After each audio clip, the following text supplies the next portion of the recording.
이기심이 가득한 우리 한국인의 나쁜 습성을 풍자한 속담 가운데요. 독 속의 개라는 표현이 있습니다. 독 속의 개. 독 속에 개를 넣으면 이 개는 꽃게입니다. 멍멍개가 아니고 꽃게를 풀어 놓으면 서로 밖으로 기어 나오려고 막 이제 발버둥을 친대요. 그런데 결국은 한 마리도 나오지 못합니다. 왜냐하면 위에 올라가려고 하는 꽃게들을 계속해서 밑에서 잡아당기다 보니까 서로 당겨서 결국은 아무도 나가지 못한다. 그래서 독 속의 개라는 그런 표현이 있죠. 한때 이민 사회에서 돌던 말이 있다고 합니다. 중국인 한 명이 보찜을 들고 공항에서 내리면 중국인 10명이 와서 도와서 가게를 내게 해준다. 라고 말해요. 그리고 또 나중에 또 다른 중국인이 오면 이번엔 11명이 도와서 가게를 내게 해준다. 그런데 한국인 한 명이 보찜을 들고 공항에서 내리면 10명이 붙어서 뺏어 먹는다. 그리고 나중에 시간이 지나면 또 다른 사람이 내려오면 그럼 11명이 붙어서 뺏어 먹는다라는 그런 이야기가 있어요. 제가 하는 얘기가 아니라 이민 사회에서 돌던 이야기입니다. 영국에서는 부자가 되려면 부자에게 점심을 사라라는 말이 있습니다. 근데 우리나라에는 이런 말이 있죠. 사촌이 땅을 사면 배가 아프다. 네. 부자가 되려면 땅을 사려면 땅을 산 사촌에게 가서 밥을 사주면서 지혜를 배워라. 사실 이렇게 가야 되는데 그게 아니라 배가 아파서 잠을 못 잔다. 뭐 이게 우리나라 사람들의 기본적인 생각인 것 같습니다. 이처럼 우리가 사는 세상은요, 이게 일반적인 것 같아요. 늘 속이고 경쟁하고 뭐 이런 구도 속에서 서로를 시기하고 서로의 것을 더 뺏으려고 하고 남의 위에 올라서려 하고 뭐 이런 것이 너무나 기본적인 그런 바탕이 되어버린 세상을 우리는 살아가고 있습니다. 사실은요, 우리가 살아가고 있는 이 세상이라는 공간은 하나님께서 창조하셨기 때문에 정말 아름답고 정말 귀한 곳이에요. 그 자체를 악하다라고 절대 말할 수 없습니다. 하지만 세상이라는 성격 혹은 세상이라는 정신은 언제나 악할 수밖에 없어요. 그 이유가 뭐냐면 계속해서 사도 요한이 지금 이야기하고 있는 바이기도 합니다만 바로 악한 자, 즉 마귀에게 속해 있기 때문입니다. 여러분, 악한 자에게 속한 세상은 언제나 방금 아까 말씀드렸던 그 독 속의 개처럼 언제나 시기하고 속이고 경쟁하면서 악한 그 상태를 유지해 가요. 여러분 오해하지 마십시오. 여기서 말하는 세상은요, 교회 바깥을 말하는 게 아니고 앞서 말씀드린 마귀에게 속한 사람들 혹은 마귀에게 속한 정신 이런 것을 의미해요. 이런 정신은 교회 바깥에만 있는 게 아니라 교회 안에도 혹은 우리 안에도 얼마든지 있을 수 있는 거죠. 그러므로 교회와 세상을 나누는 것이 아니라 하나님 나라의 정신과 마귀의 정신 또는 하나님께 속한 것과 마귀에게 속한 것 이렇게 나눌 수 있고 여기에서 말하는 마귀의 정신 혹은 마귀에게 속한 것은 우리가 편의상 세상이라고 표현을 하는 것입니다. 계속해서 요한은 마귀의 정신 또는 마귀에게 속한 것에서 나타나는 특징을 이 요한일서에서 가르쳐주고 있어요. 예를 들면 적그리스도, 진리를 알지 못하는 사람, 불법, 죄, 범죄, 미혹 이런 것들을 계속해서 이런 단어들을 사용해 가면서 마귀에게 속한 세상이 어떤 성격을 가지고 있는지를 계속 지적해 주고 있단 말이죠. 이러한 연장선상에서 마귀의 특징 또는 마귀에게 속한 세상에서 나타나는 그 성격 하나를 오늘 본문에서 소개를 하고 있는 겁니다. 그게 뭐냐? 오늘 우리가 읽은 본문에서 반복적으로 사용되고 있는 단어가 있는데 한번 보십시오. 12절에 보시면 그 아우를 죽였으니 어떤 이유로 죽였느냐. 또 15절에 보십시오. 그 형제를 미워하는 자마다 살인하는 자니 살인하는 자마다 영생이 그 속에 거하지 아니한다. 자, 12절이든 15절이든 뭘 이야기하고 있는 겁니까? 살인이에요. 살인. 사람을 죽이는 걸 말해요. 그러면서 언급하고 있는 인물이 바로 가인이죠. 자, 12절 말씀 다시 한번 보십시오. 가인같이 하지 말라. 그는 악한 자에게 속하여 그 아우를 죽였으니 어떤 이유로 죽였느냐? 자기의 행위는 악하고 그의 아우의 행위는 의로움이라. 가인의 행위는 어떻다고요? 악하다고 규정을 하고 있어요. 이미 앞서서 이런 악한 속성을 가진 존재가 누구라고 밝히고 있습니까? 계속해서 마귀잖아요. 마귀. 즉 가인의 행위는 누구를 닮았다라는 걸 밝히려고 하는 거예요? 마귀를 닮았다라는 거죠. 다시 말해서 가인은 마귀에게 속한 자였고 그의 평소 행위 그 모든 것들은 결국 마귀의 정신을 드러내는 것이다라는 거죠. 그럼 가인은 마귀에게 속해 있고 또 마귀의 정신은 살인으로 나타난다. 이것을 전개하고 있는 겁니다. 한마디로 말하면 마귀의 정신이 팽배한 이 세상은요, 뭐 앞서 말씀드렸던 죄, 불법, 범죄 뭐 이런 것뿐만 아니라 살인까지 서슴없이 저지르는 그러한 모습을 보이고 있다라는 거죠. 그러니 요한은 뭐 사랑을 말하고 있지만 사실 사랑을 말하기 이전에 이 세상, 우리가 사랑해야 될 이 세상이 마귀에게 속해 있고 마귀의 정신에 지배를 당하고 있고, 그래서 그 정신이 가득한 세상이 얼마나 악한 성격을 가지고 있는지를 먼저 보여주는 거예요. 그러니까 우리가 그냥 막 사랑해야 된다, 뭔가 그 이상 안에 갇혀서 그냥 우리끼리 사랑도 하고 뭐 잘 살고 뭐 이런 최고의 이상향만 그리면서 살아가는 게 아니라 우리가 살아가고 있는 그 현실, 세상이라는 곳이 어떤 곳인지를 보여주고 있다라는 거죠. 그러니까 현실을 직시하지 못하면 우리가 미래를 설계할 수가 없는 법이잖아요. 그러니까 현실을 바르게 직시하게 해주고 있는 겁니다. 단순히 뭐 우리가 알고 있는 것처럼 미움, 죄, 불법 뭐 이런 것에서 끝나는 것이 아니라 살인까지 하게 되는 그런 다양한 죄성이 있다라는 것을 보여주고 있다라는 거죠. 제가 최근에 그냥 뭐 이렇게 스킵해서 좀 본 어떤 다큐 같은 형식의 뭐 드라마라고 하긴 뭐하고요. 그녀가 죽였다라는 프로예요. 보신 분이 계신지 모르겠어요. 그녀가 죽였다.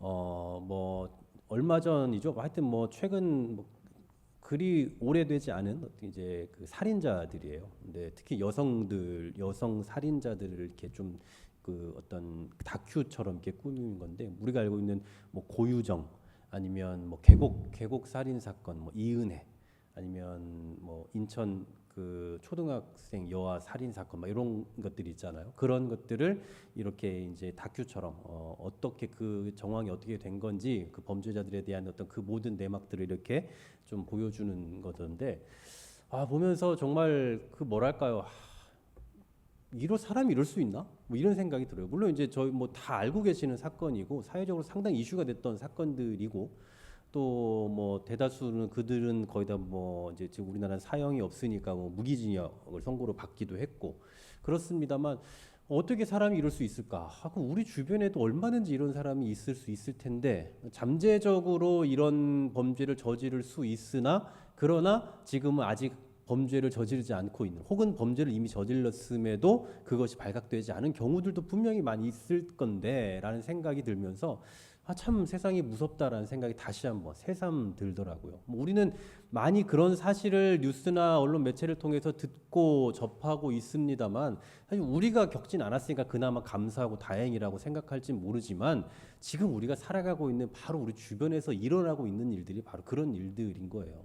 그러니까 이게 왜 그렇게 됐을까? 일반적인 사람 생각으로는 이해할 수 없는 일들이 왜 벌어지는 건가라고 생각하면 오늘 이 말씀하고 별반 다를 바가 없어요. 왜냐하면 마귀에게 속하면, 마귀의 정신을 지배당하면, 그것이 무슨 세상에서는 무슨 뭐 다양한 뭐 이 어떤 정신적인 질환으로 이렇게 설명하려고 하지만, 여러분 솔직히 물론 그런 것도 있죠. 그런 게 다 없다라고 말할 수 없고, 모든 사람들의 어떤 잘못된 형태는 다 마귀에게 속했다 이렇게 말하는 건 절대 아닙니다. 그런 건 아닙니다만, 근본적으로 파고 들어가 보면 사람의 그 죄성에서 나타나는 어떤 그 정신적인 질환이든 뭐든 그런 죄성에서 나타나는 그 근본적인 요인은 결국 마귀의 정신이라는 거예요.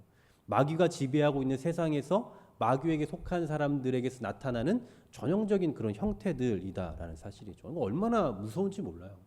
뭐 지금은 그렇게 말도 안 되는, 생각도 할 수 없는, 상상도 할 수 없는 그런 일들이 벌어짐으로써 마귀의 어떤 지배를 받는 세상의 형태를 우리는 보고 있습니다만, 사도 요한이 살던 시대는 뭐 이런 형태는 아니었을지 몰라요. 또 좀 더 다른 형태였을 테지만, 그러나 그때도 동일하게 지금과 별반 다를 바 없이 마귀에게 속해 있는 그 정신을 가진 세상은 우리와는 전혀 다르다라는 것을 사도 요한도 너무나 잘 인지하고 있었던 것 같습니다. 그렇다면 이처럼 생생하게 세상의 악함을 계속해서 지적해주고 보여주고자 하는 이 사도 요한의 의도는 뭘까요? 그러니까 세상은 마귀에게 속해 있다, 마귀의 정신에 속해 있는 세상이 얼마나 악한지 아느냐, 이런 현실을 계속해서 보여주고 있는데, 이걸 통해서 무엇을 우리에게 가르쳐 주려고 하느냐라는 겁니다. 두 가지예요. 첫 번째로는 세상이 우리를 미워하는 현상을 이상하게 여기지 말라요. 오늘 말씀의 제목이죠. 이상히 여기지 말라. 제가 너무 이 제목이 길어서 앞에 잘랐는데요. 정확히 말하면 세상이 우리를 미워하는 것을 이상하게 여기지 말라. 자, 13절 말씀 한번 보십시오. 13절 말씀입니다. 자, 13절 말씀을 같이 한번 읽어볼까요? 시작. 형제들아, 세상이 너희를 미워하여도 이상히 여기지 말라. 아멘. 여러분, 세상이 우리를 미워하는 걸 이상할 여길 필요가 없다는 말인데, 이건 다른 말로 하면요, 세상에게 사랑받기 위해 노력할 필요가 없다라는 말과도 같은 말일 거예요. 왜냐하면 그 근본 자체가 다르기 때문입니다. 요한일서 5장 19절에 보면 온 세상은 악한 자 안에 처한 것이며 라고 말씀해요. 온 세상은 악한 자 안에 처해 있다. 자, 무슨 얘기입니까? 세상은 악한 자 안에 처해 있다. 즉, 이 악한 자는 누굽니까? 마귀잖아요. 세상은 마귀에게 속해 있다라는 거예요. 그러니 여러분, 마귀에게 속해 있는 세상이 하나님에게 속해 있는 저와 여러분을 사랑할 리가 있습니까? 없습니까? 너무 쉬운 얘기죠. 대답할 가치도 없는 얘기예요. 마귀가 하나님을 좋아할 리 없잖아요. 그러니 마귀에게 속한 세상이 하나님께 속한 하나님의 백성을 사랑할 리가 절대 없다라는 사실이에요. 여러분, 사람은 이 소속을 상당히 중요시 여기잖아요. 소속감, 자기 정체성. 제가 예전에 이 기억 남는 것 중에 하나가, 저희 이게 이제 뭐 명절이나 이럴 때 집에 가면 막 집안 어른들이 막 정치 얘기들 많이 하시잖아요. 막 정치 색을 이제 뭐 한 가지 색을 가지고 막 이제 그 주장을 막 하세요. 이 당이 뭐 좋다, 저 당 아주 막 욕을 하고 이렇게 하셔요. 뭐 이제 뭐 그러려니 어른들 뭐 많이 그렇게 하시니까 그러려니 했는데, 어느 날 갔는데 갑자기 정말 완전 반대의 색을 막 주장을 하시는 거예요. 어른들이. 뭐지 이거? 저 지금 미스테리입니다.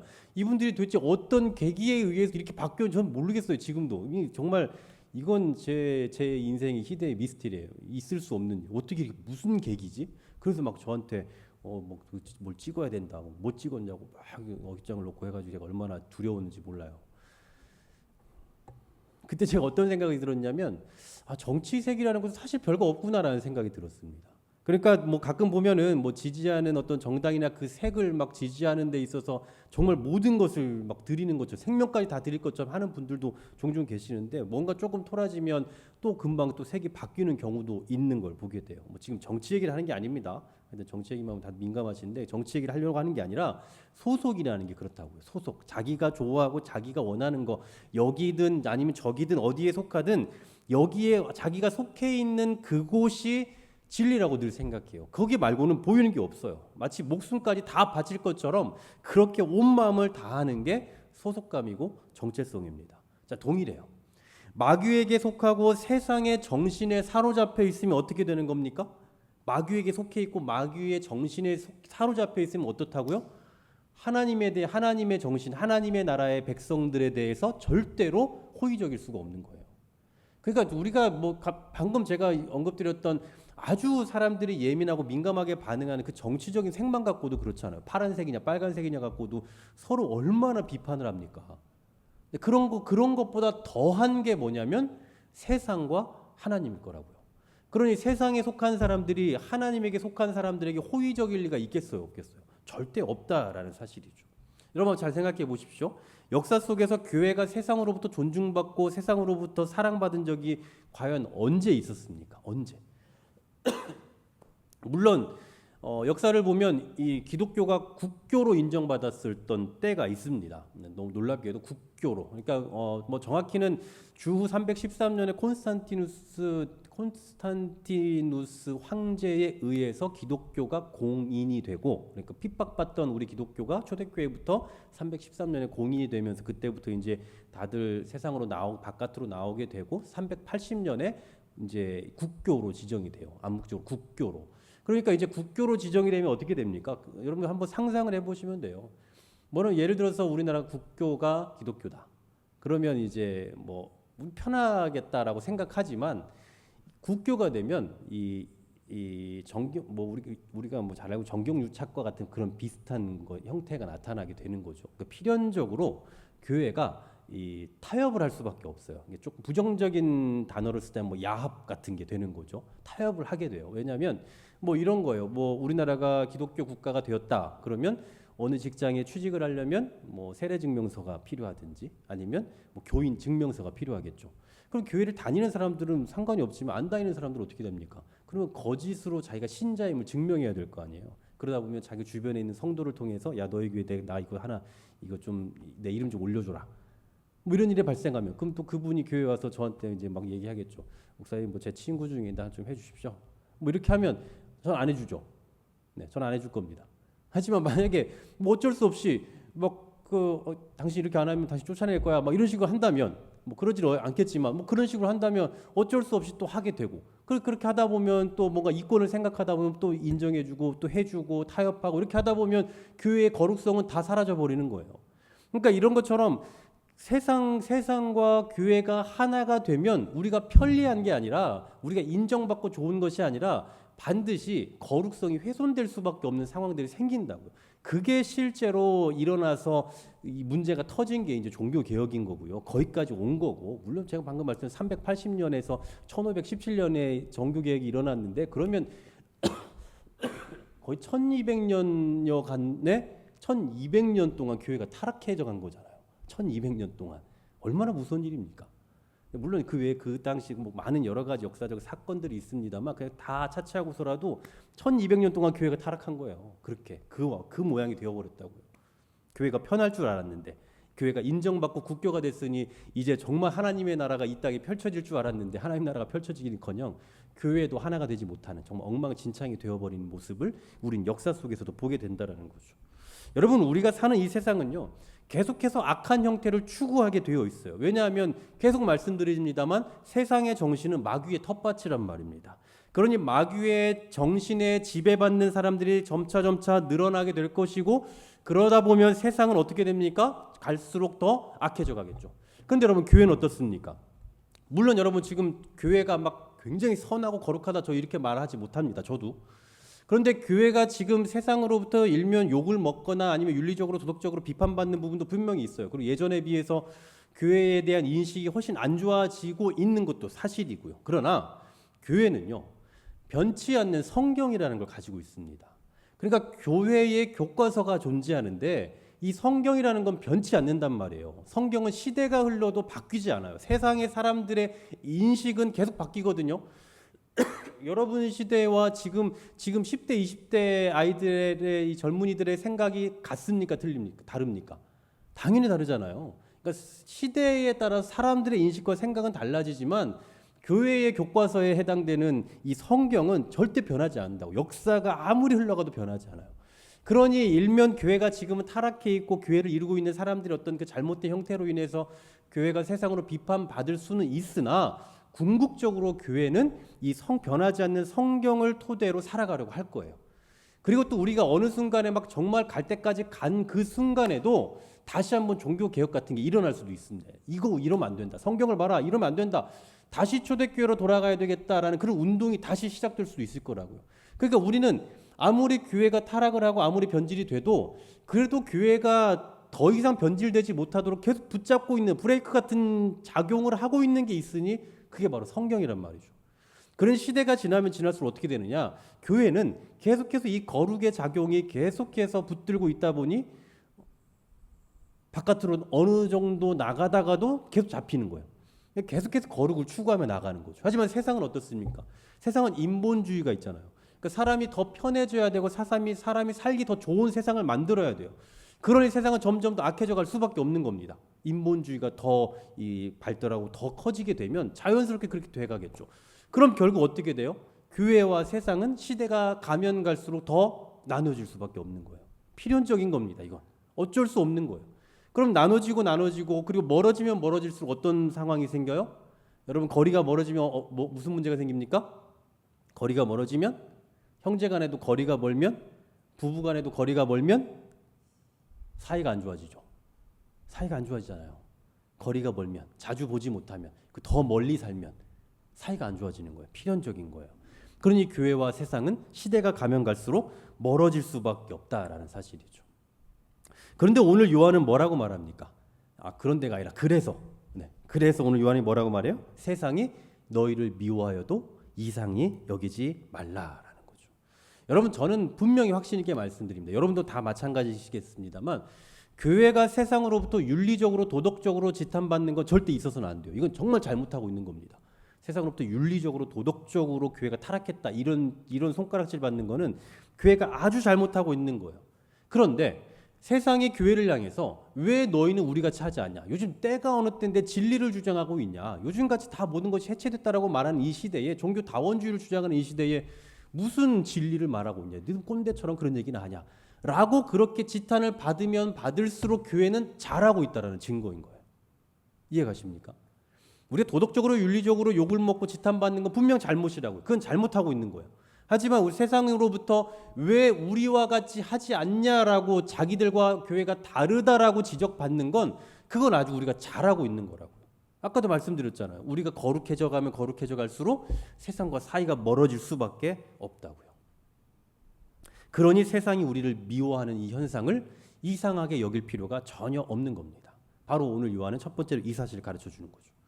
두 번째로는 세상은 우리를 미워해도 우리는 저들을 사랑해야 한다라는 거예요. 여러분, 사랑의 반대말이 뭘까요? 사랑의 반대말 미움 나왔는데 제가 뭐 당연히 그러겠죠. 그래서 제가 또 찾아봤어요. 사랑의 반대말이 뭘까? 혹시 다른 얘기를 하는 사람들도 있나? 그랬더니 뭐 문학적인 접근으로 하는 경우가 되게 많더라고요. 여러분 이해 가실지 모르겠습니다만 인터넷 보니까 이런 게 있어요. 사랑의 반대말은 두려움이다. 사랑의 반대말은 벌이다. 사랑의 반대말은 게으름. 뭐 별게 다 나와요. 저는 이해할 수 없어요. 제 생각으로는 이해할 수 없는 이야기들인데 뭐 모르겠어요. 문학적으로 뭐 이렇게도 접근을 하더라고요. 사랑의 반대말은 뭐 이런 거다 얘기하는데 그냥 단순히 말해서 단순히 뭐 이런 건 다 솔직히 말해서 그냥 뭐 해석하기 나름인 것 같고 사실 그냥 직설적으로 놓고 보면 직관적으로 보면 사랑의 반대말은 미움이 맞아요. 오늘 요한도 사실 그렇게 이야기하고 있는 것 같습니다. 잘 보십시오. 오늘 요한은 계속해서 이 사랑의 반대로 미움, 세상을 미워하면 안 된다. 세상 우리 미워한다. 이런 식으로 미움에 대한 말을 하고 있지만 사실 요한은 단순히 미움만을 말하는 게 아니라 미움으로 인한 결과, 그 결과가 뭐예요? 오늘 본문에서 말하고 있는 미움으로 인해서 뭐가 나타났습니까? 살인주, 살인, 사망 이런 것까지도 사랑의 반대 개념으로 말하고 있어요. 여러분 오늘 본문의 구조를 잘 보세요. 11절에 이렇게 시작을 하죠. 우리는 서로 사랑할지니 자, 사랑을 말하고 있습니다. 근데 이 사랑의 반대 개념을 설명하기 위해서 누구를 딱 끌어내고 있어요. 12절에 가인이 나오죠. 자, 가인하면 뭐가 떠오릅니까? 살인이에요.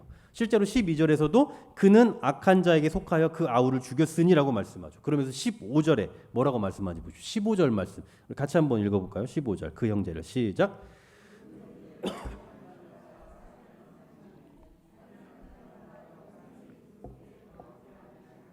너희가 아는 바라. 아멘. 자, 이 살인이 어디에서 기인되었다고 합니까? 미움에서부터 기인이 된 거예요. 미움에서부터 살인이 시작됐다. 그러니까 지금 요한은 살인 자체만은 문제로 삼는 것이 아니라 살인이 일어나게 만드는 그 미움이라는 것도 굉장히 지금 심각하게 보는 거죠. 오늘 본문에만 보더라도 거의 같은 동의어로 쓰이고 있는 단어들이 있습니다. 잘 보시죠. 가인, 다 동의어예요. 지금 동의어로 쓰는 게 가인, 악, 살인, 영생 없음 이렇게 다 지금 동의어예요. 가인, 악, 살인, 영생이 없음. 근데 거기에서 또 뭐 하나가 뭐가 붙었다고요? 미움도 붙는다고요. 그러니까 미움을 굉장히 심각한 것으로 보는 겁니다. 미움을 거의 지금 말씀드렸잖아요. 가인, 악, 살인. 여러분 이런 거는 정말 심각한 거잖아요. 근데 이런 것과 같은 동의어로 지금 뭘 말하냐면 미움을 말하고 있다라는 거죠. 결국 미움, 즉 사랑이 없는 상태는 가인과 같은 삶이고 악한 삶이고 살인하는 자와 같은 삶이다. 이걸 말하고 있는 겁니다. 그냥 조금 누굴 미워하는 것뿐이었는데 그냥 그 미움에서 그치는 것이 아니라 이것이 얼마나 심각한 것인지를 가르쳐주고 있는 겁니다. 그래서 12절 상반절 보니까 이렇게 말씀하는 거예요. 가인같이 하지 말라. 가인같이 하지 말라. 자, 가인같이 하지 않는 삶이 어떤 삶입니까? 14절 상반절에서 이렇게 말씀하죠. 우리는 형제를 사랑함으로 사망에서 옮겨 생명으로 들어간 줄을 알거니와. 자, 가인과 같지 않은 삶이 어떤 삶입니까? 사랑하는 삶이에요. 사랑하는 삶. 이건 뭐 그리 새삼스러운 것도 아닙니다.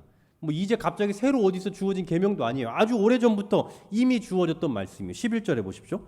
우리는 서로 사랑할지니 이는 너희가 처음부터 들은 소식이라. 옛날부터 들었던 소식이다 이 얘기예요. 지금 새삼스럽게 내가 너희한테 새로운 얘기하는 게 아니야 이렇게 얘기를 하고 있는 겁니다. 이건 일찍부터 여러분들이 다 알고 있는 거 아닙니까? 이렇게 말하고 있는 거라고요.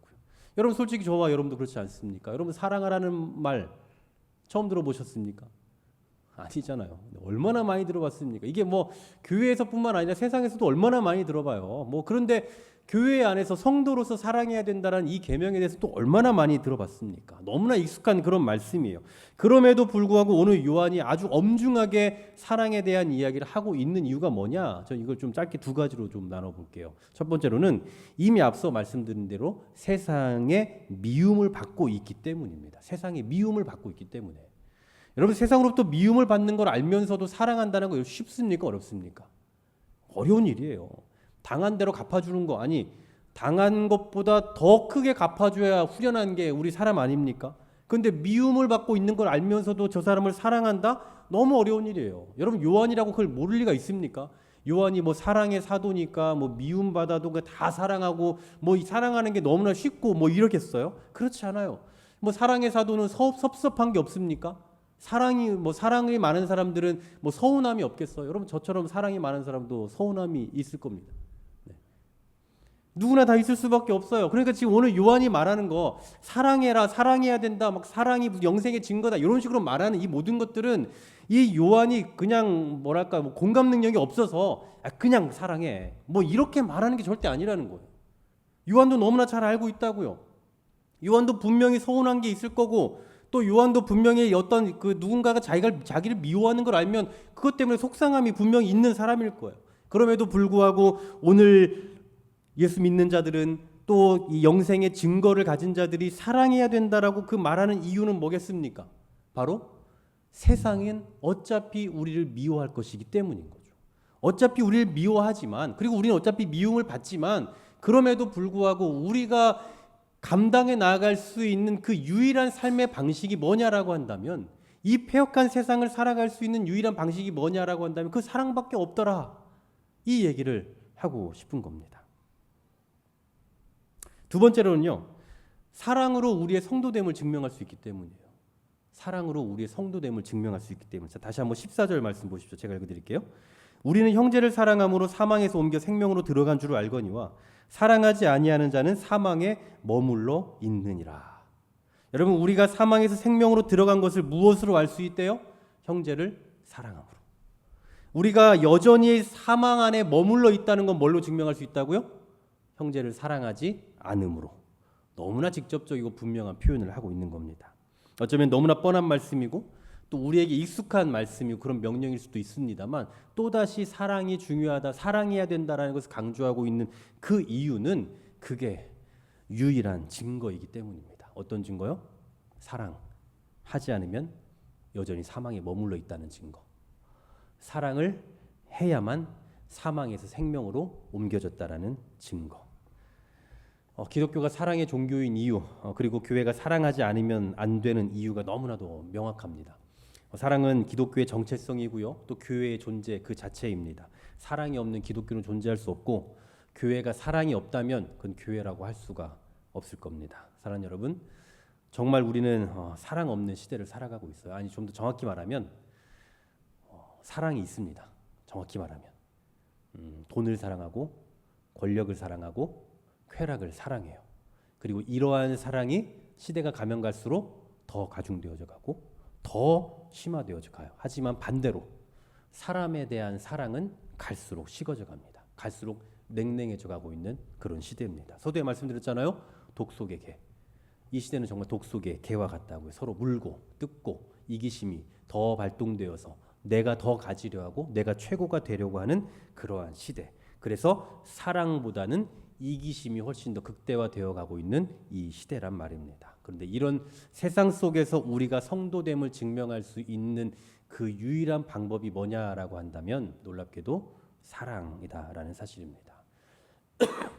요즘 같은 시대에 우리가 예배를 드리고 전도를 하는 거 쉽지 않습니다. 정말 잘하는 일이에요. 너무 대단한 일이에요. 하지만 자기를 사랑하고 돈을 사랑하고 쾌락을 사랑하고 명예를 사랑하고 권력을 사랑하는 이 시대 속에서 우리가 저들을 사랑하고 세상을 사랑해주고 우리를 미워하는 저들을 향해 사랑으로 나아가고 또 원수라고 하는 원수처럼 보이는 그들을 향해 사랑을 베풀어 줄 수 있는 것, 이것이 바로 이 패역한 세상을 정말 세상의 이기심만을 사랑하고 극대화되어가는 이 세상 속에서 그리스도인이 살아갈 수 있는 방식이다라는 사실입니다. 여러분 기억하십시오.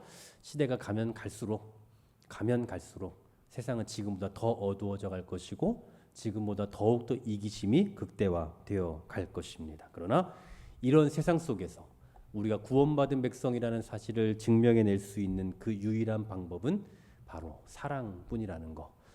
그래서 저는 조금 더 가까이에서 이 적용점을 좀 찾을 수 있으면 좋겠다는 생각이 들어요.